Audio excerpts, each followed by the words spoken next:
안녕하세요. 오늘도 사연살롱을 찾아주셔서 감사합니다. 일하는 30대 엄마예요. TV만 켜면 집값, 전셋값 상승 얘기로 시끌시끌 하잖아요. 불과 몇 년 전까지만 해도 저 역시 이런 얘기가 들리면 가슴을 졸이곤 했어요. 주인 아주머니가 이번엔 또 얼마를 올려달라 그럴까? 설마 집 비워달라 그러는 건 아니겠지? 하고 말이죠. 하늘 아래 그 많은 집 중에 왜 내 집만 없나 서러워서 울기도 많이 울었어요. 저희 친정은 거의 철마다 이사를 다녀야 했을 정도로 엄청 가난했어요. 그래서 나고 자란 집에서 시집까지 가는 친구들을 보면 그게 그렇게 부럽고 신기할 수가 없었죠. 그래서일까요? 저에게는 집에 대한 애증이 있어요. 그래서 직장 생활을 시작하면서부터 바로 청약 적금부터 들었어요. 언젠가 꼭 내 손으로 내 집을 장만하겠다는 바람으로요. 하지만 흙수저 중에 흙수저인 저에겐 내 집 마련은 꿈도 못 꿀 일이었죠. 남편과 둘이서 죽어라 맞벌이를 해도 감당이 안 될 정도로 집값은 손에 닿기도 전에 쑥쑥 올랐으니까요. 그래서 거의 포기하다시피 했었는데 생각지 않은 셋째를 임신하게 되면서 이번 생엔 불가능할 줄 알았던 내 집 마련에 성공했지 뭐예요. 그 어렵다는 청약이 당첨됐거든요. 이게 다 삼신할머니 덕분이었죠. 제가 셋째를 가졌다는 말에 없는 집에서 애는 뭐하러 많이 낳냐고 비아냥대던 사람들은 애들 덕분에 아파트 청약이 당첨됐다고 하자 다들 엄청 부러워하더라고요. 그래서 이제는 고생 끝 행복 시작이다 생각했는데 알고 보니 이게 불행의 시작이었더라고요. 청약 당첨과 동시에 그동안 제가 알지 못했던 사건들이 하나 둘 수면 위로 떠올랐거든요. 설마 내 인생의 운을 청약 당첨에 모두 써버린 탓에 이런 시련을 당하게 되는 건 아닐까 생각했을 정도였죠. 그때를 떠올리면 지금도 치가 떨릴 정도로 하루하루가 지긋지긋했어요. 살고 싶은 생각이 안 들 정도로요. 솔직한 심정으로 애들이 아니었으면 어떻게 버텼을지 상상도 안 되네요. 그럼에도 생각조차 하기 싫은 그때를 떠올리며 이렇게 사연을 보내는 건 이번 기회에 다 털어내고 이제는 아이들과 함께 새로운 삶을 시작하고 싶어서예요. 새 술은 새 부대에 담아야 하니까요. 저희 집 얘기를 시작해 볼게요. 앞서 말씀드린 대로 저희 친정은 지지리도 가난했어요. 의무교육이 아니었다면 중도의 학업을 포기해야 했을 정도로요. 이건 다 저희 아빠 탓이라고 해도 무방할 거예요. 저희 아빠는 인생의 모토가 인생은 한방이다 였거든요. 눈치채셨겠지만 노력보다는 요행을 바라는 분이셨어요. 거기다 귀는 또 어찌나 얇은지 멀쩡히 잘 다니던 직장도 돈 더 주는 곳이 있다고 하면 바로 그만두고 옮기기 일쑤였어요. 어디 그뿐인가요? 말 몇 마디에 처음 본 사람한테 한 달 월급을 통째로 투자했다가 날리기도 부지기 쓰고 누가 봐도 안 될 자리에 빚까지 얻어서 가게를 차렸다가 쫄딱 망하기도 했어요. 그러면서도 늘 입버릇처럼 인생은 한방이라고 노래를 부르셨죠. 반면에 엄마는 뿌린 대로 거둔다는 신념으로 세상을 사는 분이셨어요. 옆에서 아무리 떠들어도 저희 엄마는 자신이 땀 흘려 버는 것 외에는 어떤 요행도 바라지 않으셨죠. 하루하루 착실히 일해서 받는 월급이 세상에서 가장 값진 돈이라고 믿는 분이셨거든요. 그러니 이런 엄마 눈에 아빠가 얼마나 한심해 보였겠어요. 그러니 아빠가 콩으로 매주를 쓴다고 해도 엄마는 절대 믿지 않았죠. 아빠는 그런 엄마가 야속하고 답답해 보였을 테고요. 그러니 집안의 싸움이 끊이지 않았을 수밖에요. 네가 남편이 나를 무시하니까 애들도 따라서 지 아빠를 무시하는 거야. 딴 집 여자들은 남편을 상점 모시듯 한다는데 넌 뭐가 잘나서 날 무시하냐? 니네 집에 돈이 있기라냐? 네가 배운 게 있기라냐? 아무것도 없는 주제에 고개 빳빳이 들고 하늘 같은 남편한테 대들고 말이야. 이러니 내가 하는 일이 잘 될 턱이 있냐고. 입 있으면 어디 말 좀 해봐. 아빠가 이러실 때마다 엄마는 입을 꾹 다문 채 너는 떠들어라. 나는 내 길을 가련다. 이런 식이었어요. 그래서 늘 화를 내던 아빠가 먼저 자리를 박차고 일어나기 일쑤였죠. 그렇게 나가서는 몇 달씩 연락도 없이 집에도 안 들어왔어요. 어차피 엄마는 아빠가 벌어다주는 돈을 기대하고 사는 사람이 아니었던 터라 우리 집 생활엔 지장이 없었어요. 하지만 늘 그 다음이 문제였어요. 아빠는 집 나가서 연락도 않는 사이 꼭 사건 사고를 치셨거든요. 엄마가 기껏 죽어라 일해서 돈 좀 모으면 아빠 사고 수습하느라 홀라당 까먹는 게 일이었어요. 이런 아빠 때문에 엄마는 일을 하도 많이 해서 40도 안 된 나이에 손에 류마티스가 걸릴 정도였어요. 손가락 마디마다 뼈주사를 맞아가며 남편 대신 식구들 건사하느라 엄마 손은 막리라는 남자 손보다 거칠고 험했어요. 물론 제 눈에는 그런 엄마 손이 세상에서 가장 고귀해 보이긴 했지만요. 이런 엄마의 고생이 끝난 건 아빠가 교통사고로 세상을 떠나시고 연년생이던 저희 자매가 직장 생활을 시작하면서부터였어요. 수십 년 동안 도시락 공장에서 일을 해오셨던 엄마는 저희 자매의 닥달에 못 이겨 난생 처음 전업주부로 살게 되셨거든요. 하지만 평생 일을 하고 살아오신 분이 하루아침에 집에서 손 놓고 지내는 건 쉽지 않았나 봐요. 언제부턴가 저희 자매 모르게 종종 아르바이트로 친구분이 하시는 스크린 골프장에 나가 카운터를 봐주시곤 하시더라고요. 말려도 소용이 없었죠. 죽으면 썩어질 몸뚱이 움직일 수 있을 때까지 움직여 일하는 게 나아. 사지육신 멀쩡한데 놀긴 왜 놀아. 이러시면서 말이죠. 그런데 알고 보니 제가 이런 엄마 성격을 닮았더라고요. 저도 이날 이때까지 출산 후 산후조리 3개월 한 것 외에는 계속 일을 하고 살았으니 말이에요. 제가 남편을 만난 건 고등학교를 졸업하고 직장 생활을 하던 때였어요.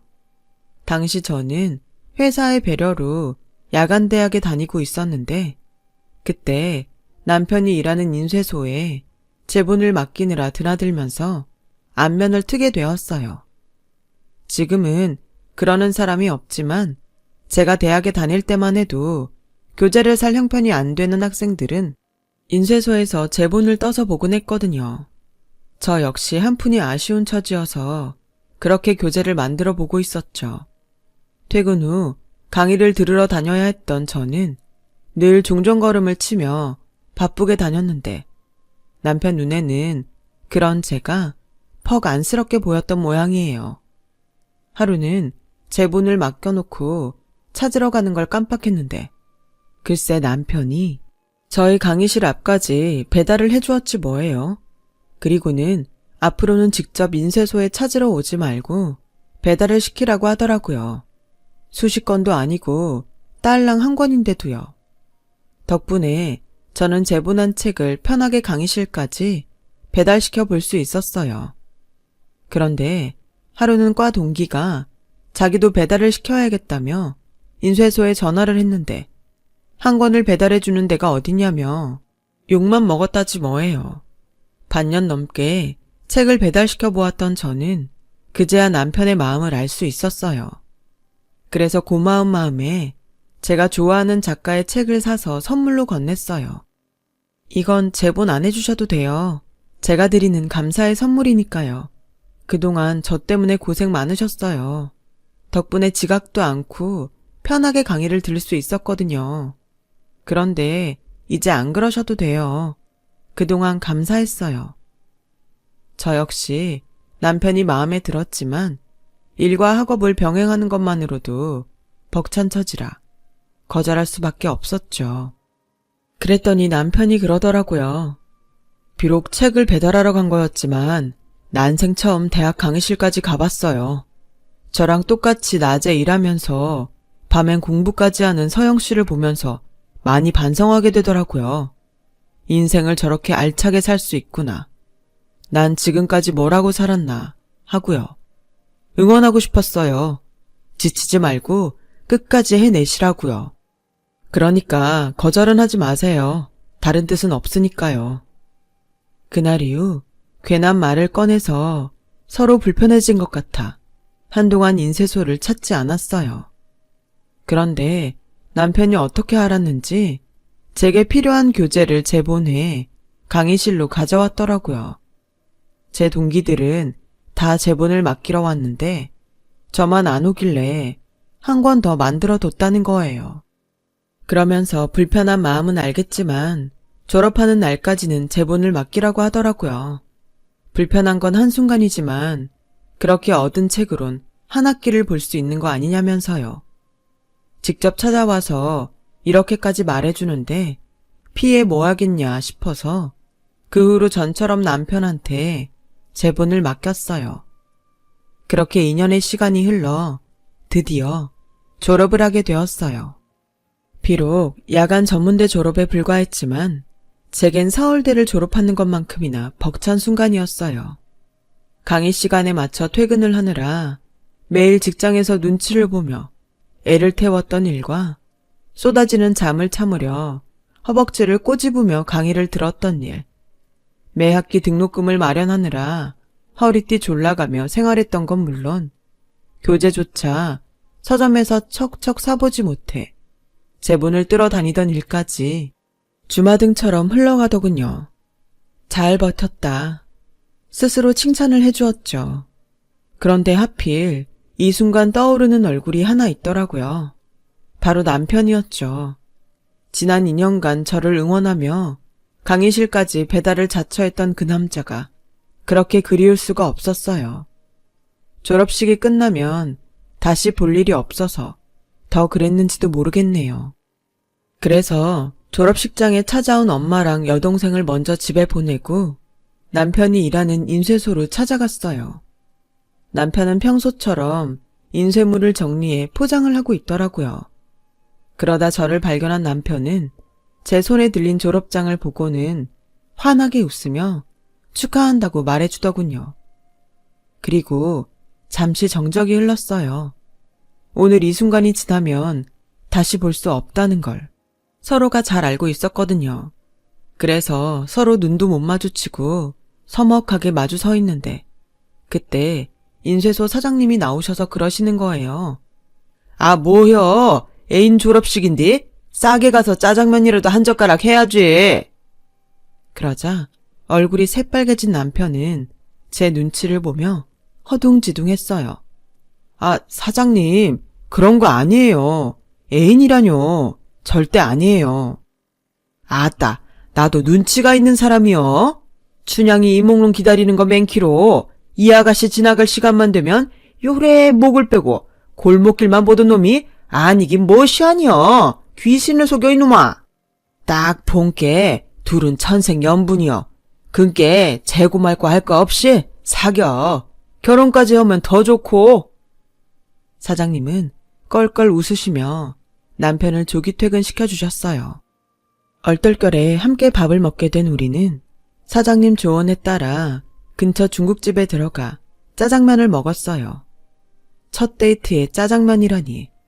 최악의 메뉴 선정이었지만 그래도 그날 먹었던 짜장면이 세상에서 가장 맛있었던 짜장면으로 기억돼요. 이제 막 시작하는 연인들이 먹기엔 좀 껄끄러운 음식이지만 말이에요. 아무튼 짜장면 데이트를 시작으로 우리는 정식으로 사귀게 되었어요. 서로 넉넉하지 않은 처지라는 걸 잘 알고 있어서 분에 넘치는 사치를 부릴 이유도 없고 체면질해하느라 돈을 낭비할 일도 없었어요. 어쩌면 둘 다 결혼을 염두에 두고 있어서 더 그랬는지는 모르겠네요. 그렇게 3년 정도 연애를 한 우리는 전셋집 보증금이 마련되자 더 시간 끌 거 없이 결혼을 했어요. 어차피 부모님들께 손 벌릴 처지도 아니었기에 우리가 가진 돈 안에서 전셋집과 살림살이를 준비해야 했어요. 둘 다 맞이라서 특히나 각자의 집에 부담을 지우고 싶지 않았거든요. 밑으로 동생들도 있고 부모님 노후도 생각해야 했으니까요. 엄마는 저희 부부의 그런 결정에 대해 별 말씀은 없었어요. 다만 결혼식 전날 밤 제게 그러셨죠.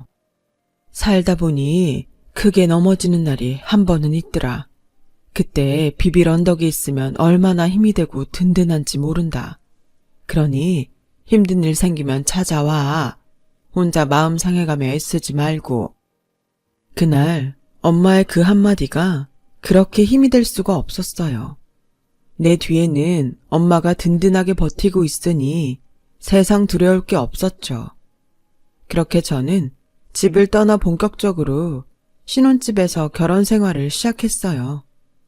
남편은 그동안 제가 봐온 그대로 성실하고 검소한 사람이라 저와는 결이 잘 맞았어요. 그래서 둘 사이의 문제로 싸우는 일은 없었어요. 다만 시댁 문제로 종종 말다툼을 벌이긴 했지만요. 늘 화근이 되는 건 시누이였어요. 제 여동생과 동갑인 시누이는 20대 중반까지도 제 손으로 돈 한 번 벌어본 적 없는 인간이었어요. 그런 주제에 홈쇼핑이랑 인터넷 쇼핑을 어찌나 해대는지 시댁에 가보면 택배 박스가 잔뜩 쌓여 있을 정도였죠. 환갑이 된 엄마가 간병인으로 일을 하며 번 돈을 방구석에 앉아서 철없이 쓰는 모습에 제가 다 화가 나더군요. 그동안 남편도 한두 번 말을 했던 게 아니었어요. 심지어 대판 싸운 적도 몇 번 있을 정도였죠. 그런데도 그때뿐이에요. 정신 못 차리고 제 몸뚱이 치장하는 데만 정신을 팔고 사는 거죠. 그런데 가만 보니 어머님이 딸을 그렇게 키운 거더라고요.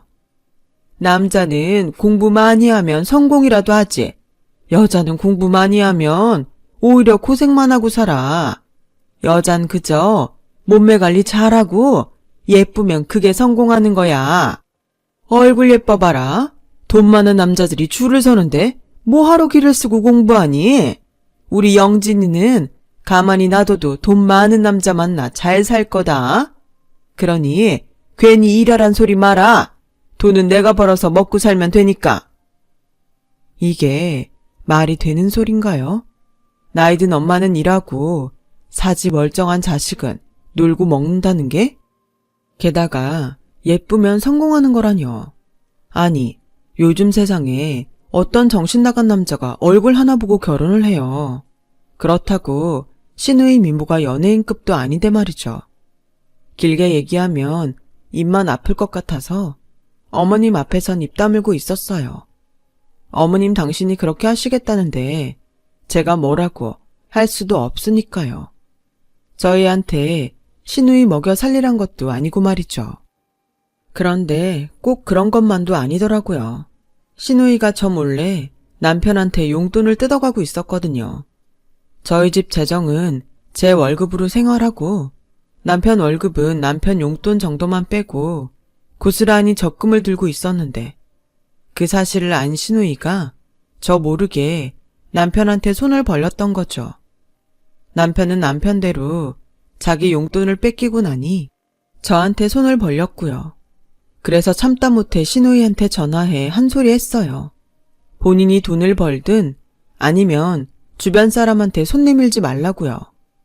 그랬더니 어머님께 그 얘기를 해서는 어머님이 남편한테 한 소리 하셨더라고요.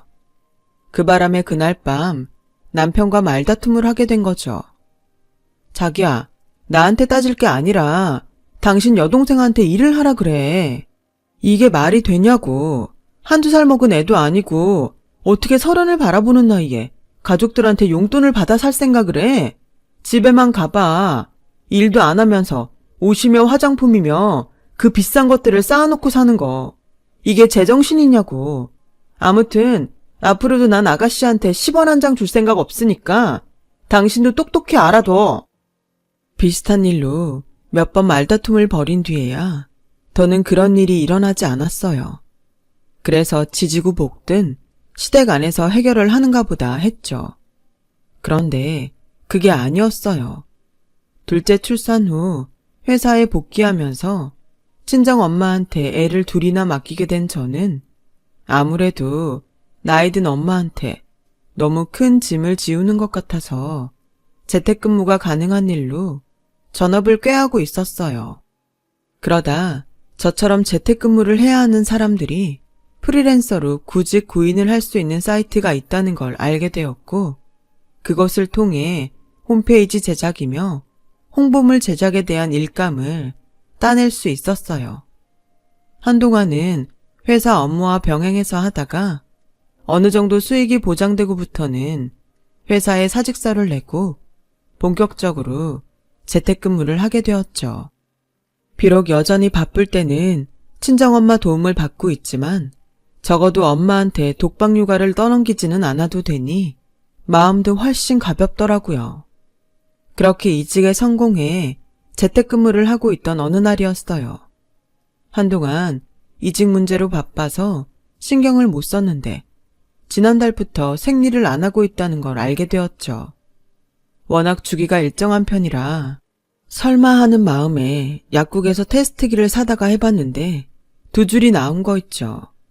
생각지도 않은 셋째 임신에 처음엔 기쁜 마음보다 눈앞이 캄캄했어요. 둘도 키우기 힘든데 셋씩이나 어떻게 키우나 하고 말이죠. 그래서 그날 밤 남편한테 얘기를 했더니 남편도 저랑 비슷한 반응이었어요. 지금 버는 돈으로는 생활하는 것도 빠듯한데 거기다 애가 하나 더 늘면 적금을 줄이는 방법밖엔 없었어요. 그만큼 내 집 마련은 더 멀어져 가는 거였죠. 그래서 남편한테 어떻게 하면 좋겠냐고 물었더니 일단 하는 데까지 해보고 정 안 되겠으면 그때 적금을 깨서 다시 정리하자고 하더라고요. 그래서 그러기로 하고 일단은 적금을 유지하기로 했어요. 그렇게 시간은 흘러 드디어 출산일이 다가왔고 8시간 진통 끝에 아들을 낳았어요. 위로 딸만 둘이라 아들 소식에 어머님이 특히 좋아하셨어요. 그런데 얼마 뒤 생각지도 못한 행운이 찾아왔지 뭐예요.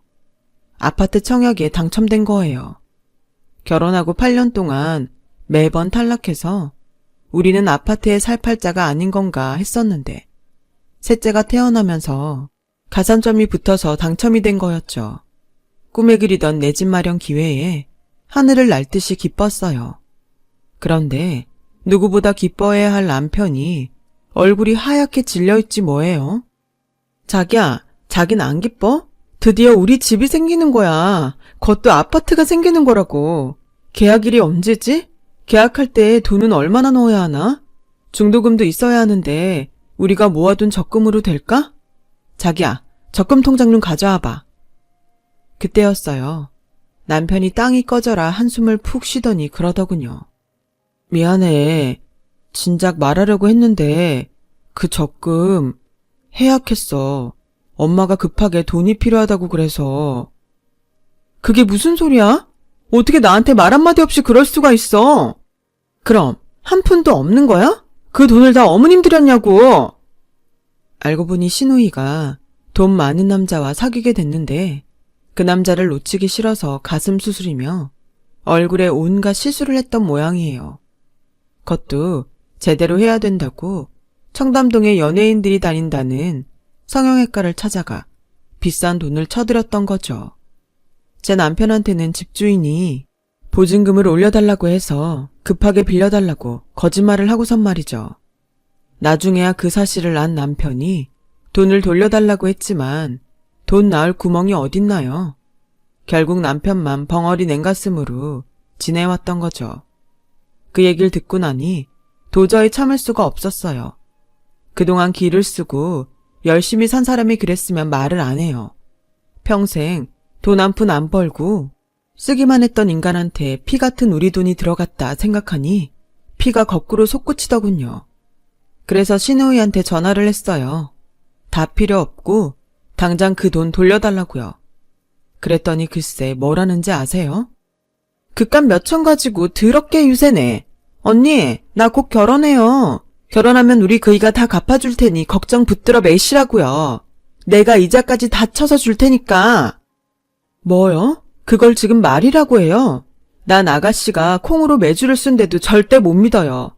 하다못해 각서 써서 공증이라도 받아둬야겠어요. 안 그럼 법적으로 처리하고요. 제 말에 신우이는 그깟 각서 100번 1000번이라도 써주겠다며 큰 소리를 치더라고요. 그래서 하루 날 잡아서 신우이한테 각서를 받고 따로 공증을 받아두었어요. 첫 대금은 결혼식 때 축의금 들어온 걸로 받겠다고 했고요. 그런데 그 얘기를 들은 어머님이 그날 저희 집에 찾아와 난리를 치지 뭐예요. 네가 그러고도 인간이냐? 올케가 돼선 결혼 준비로 바쁜 애를 불러다가 각서를 쓰게 해? 오빠가 돼선 여동생 결혼하는데 돈 좀 해줬다 셈치면 그만이지. 기어이 그걸 받겠다고 각서를 써? 니네 친정에서는 그렇게 가르치대? 당연히 아니죠. 저희 친정 부모님은 어머님처럼 자식한테 허황된 꿈을 꾸라고 가르치지 않으셨거든요. 반반한 얼굴 하나 믿고 남의 인생에 무임승차하는 건 죄라고 가르치셨어요. 자기 힘으로 열심히 벌어서 떳떳하게 쓰고 살라고요. 그러니까 어머님이나 자식 교육 똑바로 시키세요. 멀쩡히 잘 사는 아들네한테 못난 딸 뒤치다거리 맡기지 마시고요. 저요, 그 돈 무슨 일이 있어도 꼭 받아낼 거니까요. 어머님도 각오 단단히 하시는 게 좋을 거예요. 작정하고 달려든 제 기세에 어머님은 더는 아무 말 못하고 돌아가셨어요. 한바탕 난리에 놀란 아이들은 겁에 질려 엉엉 울고 참았던 서름이 터진 저도 서러워서 엉엉 울고 온 집안이 눈물바다가 돼버렸죠. 마침 그때 일 끝나고 돌아온 남편은 눈물바다가 된 집안 꼴에 놀랐고요. 큰아이를 통해 친할머니가 와서 소리치고 갔다는 얘기를 들은 남편은 제게 사과를 하더라고요. 솔직히 그때는 남편 얼굴도 보고 싶지 않았어요. 그래서 눈도 안 마주치고 애들을 데리고 친정으로 가버렸죠. 그렇게 하루 이틀이 지나자 남편이 측은하게 느껴지더라고요. 자기라고 알고 그런 것도 아니고 속아서 돈을 넘긴 건데 내가 너무했나 싶었거든요. 하지만 당장 중도금 치를 돈도 없는 상황을 떠올리니 우라가 치밀고 한숨만 났어요. 그래서 늦은 밤 불 꺼진 거실로 나와서 입을 틀어막고 울어댔는데 잠결에 그 소리를 들은 엄마가 나왔더라고요. 모든 상황을 전해 들은 엄마는 다음날 제게 통장 하나를 건네주셨어요. 그가 모아둔 돈이야. 이걸로 집을 살까 땅을 살까 고민 중이었는데 마땅한 게 없어서 그냥 쥐고 있었어. 이렇게 쓰려고 그랬나 보다. 이 고비만 넘기면 다 좋아질 테니 이서방이랑 화해하고 집으로 들어가. 너한테 비빌 언덕이 될 수 있어서 엄마는 기쁘구나. 그러니 부담 갖지 말고 마음껏 써. 그날 저는 엄마가 주신 통장을 들고 한참을 울었어요. 그리고 다음날 저는 아이들과 함께 집으로 돌아갔어요. 그런데 웬일인지 남편이 집에 있지 뭐예요? 평소라면 출근하고 없어야 할 사람이 말이죠. 바닥엔 술병이 나동그라져 있고요. 평소 술도 잘 안 마시는 사람이 저랑 싸우고 속상해서 마셨나 했는데 뭐? 인쇄소가 문을 닫아? 경기가 안 좋다 보니 달력을 찍는 은행이나 회사가 줄었다는 얘기는 들었지만 그렇다고 인쇄소가 문을 닫게 될 줄은 몰랐어요. 오랜 시간 함께 일해온 사장님이 더는 버틸 여력이 없다시며 문을 닫자고 했다더군요. 모아둔 돈도 여동생한테 날리고 직장까지 잃게 된 남편은 순식간에 무너져 버렸어요. 그날 이후 방에 틀어박혀 밥도 안 먹고 잠만 자더라고요. 그래서 도저히 이렇게는 안 되겠다 싶어서 아이들을 엄마한테 맡겨두고 남편을 데리고 밖으로 나왔어요. 그리곤 이혼 서류를 내밀곤 소리쳤죠. 자기야, 이 자리에서 결정해. 나랑 이혼할 거야 말 거야? 지금처럼 이러고 살 거면 당장 서류에 사인하고 앞으로 정신 차리고 제대로 살 거면 서류 찢어버릴게. 어떡할까? 당신이 직접 결정해. 난 돈 못 버는 남자는 용서해도 살 의지가 없는 남잔 용서 못해. 실직했다고 하늘이 무너지니? 그날로 인생이 끝나? 자긴 한 여자의 남편이고 세 아이의 아빠야. 그런데 이렇게 나약하게 굴 거야?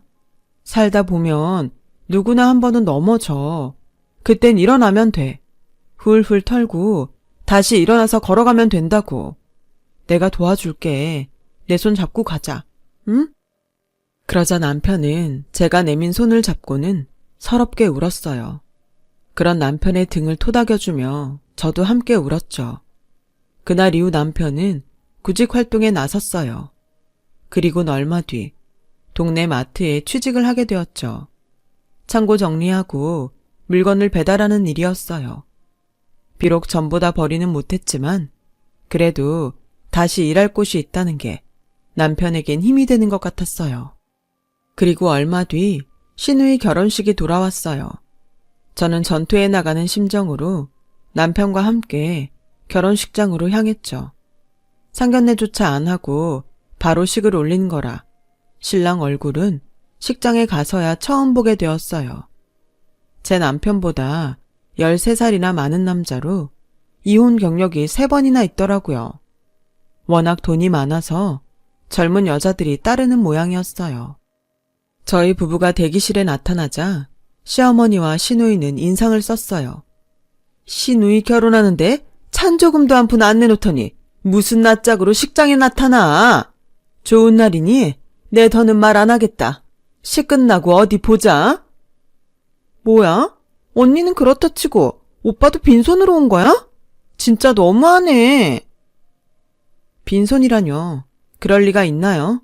제가 아가씨 결혼식을 얼마나 기다려왔는데요. 꼼꼼하게 준비했으니까 한번 열어보세요. 저는 준비해간 봉투를 내밀었어요. 신우이는 잽싸게 낚아채 가선 봉투를 열었죠. 그리곤 사색이 되고 말았어요. 제가 작성한 내용 증명이었거든요. 전에 약속한 대로 성금조로 축의금 가져가려고 왔어요. 나머지 잔금은 하루속히 보내주세요. 만약 약속 이행을 거절한다면 전에 말한 대로 법적 절차 진행됩니다. 아, 그리고 신랑분이 아가씨 직업이랑 학벌을 잘못 알고 있는 것 같더라고요. 왜? 가슴 수술만으로는 꼬시기 힘들었나 봐요? 되도 않는 거짓말까지 했게. 그러게 몸에만 치장하지 말고 진작에 머리도 좀 채우지 그랬어요. 이래서 스펙도 좀 쌓고 돈 한 푼 안 벌고 방구석에서 쇼핑만 하는 여자를 누가 좋아한다고. 아가씨 눈엔 돈 많은 사람이 호구로 보일지 모르지만 그 사람들 쉽게 돈 쓰지 않아요. 써야 될 곳과 쓰지 말아야 될 곳을 귀신같이 아는 사람들이라고요. 글쎄, 앞으로 아가씨가 원하는 대로 돈 많은 사모님으로 살게 될지 나이 많은 남자 가정부로 쓰이게 될지 잘 모르겠지만 한번 잘 살아보세요. 제가 두 눈 부릅뜨고 지켜볼 테니까. 할 말을 남기곤 남편과 함께 식장을 나왔어요. 축의금 가방을 들고요. 결혼만 하면 돈을 갚겠다고 호언장담하던 시누이는 전처가 남긴 자식들 키우랴, 치매 걸린 시아버지 모시랴, 고생만 진탕하다가 얼마 전 이혼을 당하고 말았어요. 결혼한 지 반년도 안 돼서 말이죠. 위자료는커녕 몸만 겨우 빠져나오는 걸로 합의하고 이혼했다고 하더군요. 여자는 얼굴만 예쁘면 성공이라고 딸 자식한테 가르치던 시어머니는 결국 남들은 노후를 즐길 나이에 여전히 딸내미 뒷바라지를 하며 살고 계시고요. 그리고 저희는 내년 봄에 아파트에 입주할 예정이에요. 엄마한테 받은 돈은 조금씩 갚아 나가고 있고요. 부부가 안팎으로 열심히 벌고 있으니 언젠가 다 갚는 날이 오겠죠. 그때까지는 지금처럼 열심히 일하며 살아보려고요. 지금까지 제 사연을 들어주셔서 감사드려요. 여러분 모두 마음 따뜻한 하루 되시길 바래요. 여러분, 사연 댓글에 응원과 현명한 조언 부탁드려요. 좋아요와 구독은 저에게 큰 힘이 됩니다. 오늘도 좋은 일 가득하세요.